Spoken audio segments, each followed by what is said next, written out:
Prezados alunos, nós vamos comentar um pouquinho sobre a atividade sobre o petróleo, né? Comentar um pouquinho sobre as imagens, os gráficos, tá? As tabelinhas que tem aí para resolução. Bom, essa primeira tabela aqui, ela está responsável para auxiliar na resolução aí das atividades 1 e 2, tá? Essa tabela aí, ela vai estar na página 89 para os alunos do turno matutino e 90 para os alunos do turno noturno, né? Então, algumas coisas que nos chamam a atenção, tá? Que é as reservas, produção, consumo e petróleo no mundo, tá? Isso é de 2002, uns dados um pouco defasados, mas também não tem muita alteração ou alteração bastante significativa, tá? Na questão 1, vamos lá na questão e a gente volta na tabela aí. Ela vai te cobrar o seguinte, ela vai perguntar quais das duas principais regiões do planeta concentram as maiores reservas de petróleo, né? O que você vai fazer? Você vai voltar lá na tabela.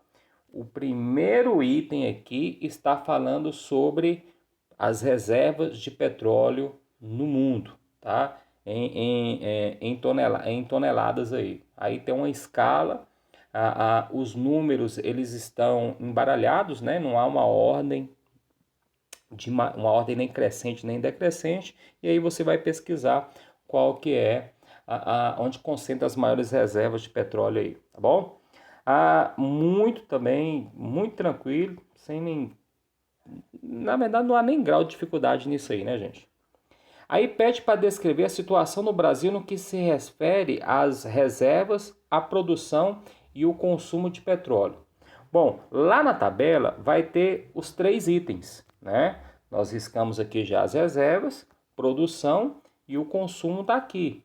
O que você vai fazer? Você vai pegar o posicionamento do Brasil dentro dessa temática aí, tá? É claro que aí não está descrevendo o nosso país, mas aí nos dá também uma ideia, porque fala um pouquinho sobre a América do Sul, né? Nesse cenário aí fala um pouquinho da América do Sul, né?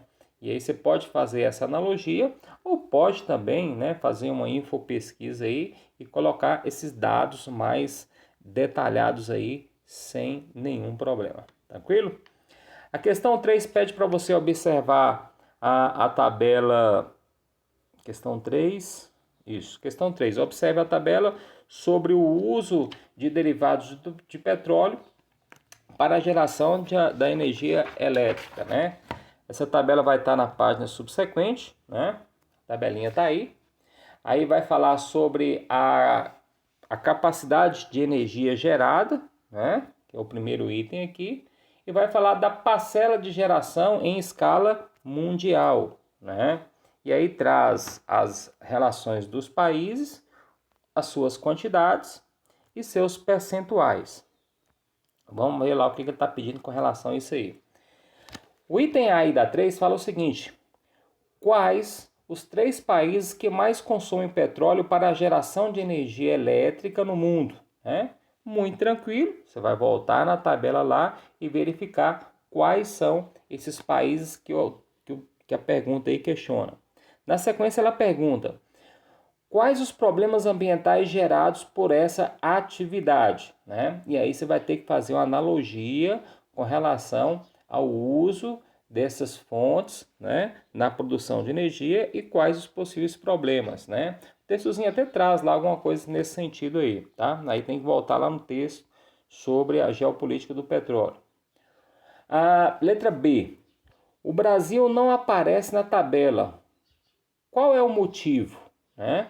Aí tem uma parte do texto também que fala um pouquinho sobre isso e também pode ser pesquisado sobre esse assunto aí, tá? Nós vamos ter aí uma outra imagem mais embaixo que faz parte das questões 4 e 5, né? Nessas questões aí. Aí, esse mapa aí, ele fala sobre o consumo de petróleo no mundo em 2002, né? Aí está descrito para você. Tem uma legenda aqui embaixo para informar os itens ou os questionamentos que vão ser cobrados nas questões mais à frente, tá? Então, o primeiro passo, interpretar a legenda. Eu preciso saber o que essa legenda está falando aí para que eu possa resolver as atividades. Bacana? Então, vamos lá ver o que vai me perguntar aí. A questão 4. Quais são os países que mais consomem petróleo no mundo, né? O que eu vou fazer? Vou voltar lá no meu mapa, vou olhar na legenda qual é a escala dos países que mais consomem petróleo no mundo, vou olhar a cor da legenda e vou procurar no mapa e relatar na resposta da minha pergunta. Também muito tranquilo. Porque o Brasil, embora seja um país produtor de petróleo, não figura entre os grandes consumidores, né? Tem uma parte do texto que deixa bastante claro sobre essa participação do Brasil dentro desta temática, né? E aí você vai ter que voltar lá naquela parte do texto que destaca a questão do Brasil, por que o Brasil ele é considerado um país produtor de petróleo, mas não se configura entre os grandes consumidores. Tem a ver com a quantidade de oferta do produto no nosso território e também os produtos similares ao petróleo que acabam influenciando na sua substituição, né? Vamos falar um pouquinho. Biodiesel, etanol, etc, etc, nessa linha. Tem uma parte do texto lá que destaca muito bem nesse sentido aí, tá bom? Pessoal, é uma atividade muito curta, muito tranquila, tá? Tem apenas 3 itens aí para ser analisados. Vocês vão responder na apostila mesmo essa atividade, tá? Assim que terminar, por gentileza, manda uma fotinha pra gente dar uma olhada, mas guarda esse material para ser entregue numa data futura quando nós retornarmos. Bacana? Um abraço, fique com Deus. Tchau, tchau.